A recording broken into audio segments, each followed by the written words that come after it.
আফগানিস্তানের বিপক্ষে টি-20 সিরিজ খেলতে সিলেটে বাংলাদেশ দল। সিরিজের প্রথম ম্যাচে শুক্রবার বাংলাদেশ সময় সন্ধ্যা ৬টায় আফগানিস্তানের মুখোমুখি হবে সাকিব আল হাসানের দল। তবে জমজমাটি লড়াইয়ের আগে চোখ রাঙাচ্ছে সিলেটের মেঘের গর্জন। বৃষ্টির সম্ভাবনা থাকায় ম্যাচটি মাঠে গড়ানো নিয়ে শঙ্কা দেখা দিয়েছে।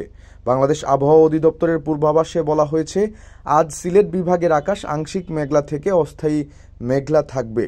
অস্থায়ী দমকা হাওয়াসহ হালকা থেকে মাঝারি বৃষ্টি বা বজ্রসহ বৃষ্টি হতে পারে। কিছু এলাকায় মাঝারি ভারী বর্ষণ থেকে ভারী বর্ষণ হওয়ার সম্ভাবনা আছে। তবে আবহাওয়া যেমনই হোক, নিজেদের প্রস্তুতিতে কমতি রাখছে না কোনো দলই। এদিকে প্রথম টি-20তে কেমন হতে পারে বাংলাদেশ দলের একাদশ, সেটা নিয়েও চলছে জল্পনা কল্পনা। তবে ম্যাচের আগের দিন গত বৃহস্পতিবার সংবাদ সম্মেলনে সাকিব আল হাসান জানিয়েছেন, আমাদের বার্তা থাকবে কোচ ও আমার তরফ থেকে সবাইকে প্রস্তুত থাকার জন্য। যেহেতু এমন একটা অবস্থা, বৃষ্টি আসতে পারে, টসের আগ মুহূর্ত পর্যন্ত কত ওভারের ম্যাচ হচ্ছে তা দেখেই তারপর একাদশ ঠিক করতে পারবো। তবে ঘরের মাঠে আয়ারল্যান্ডের বিপক্ষে খেলা টাইগারদের শেষ টি-20 ম্যাচ থেকে দু একটি পরিবর্তন আসতে পারে দলে।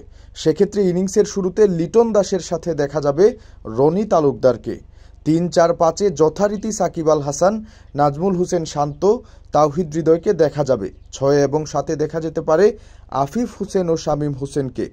৮-এ থাকবেন মেহেদী হাসান মিরাজ, ৯-এ নাসুম আহমদ, ১০ এবং ১১-তে তাসকিন আহমদ এবং মোস্তাফিজুর রহমানকে দেখা যেতে পারে।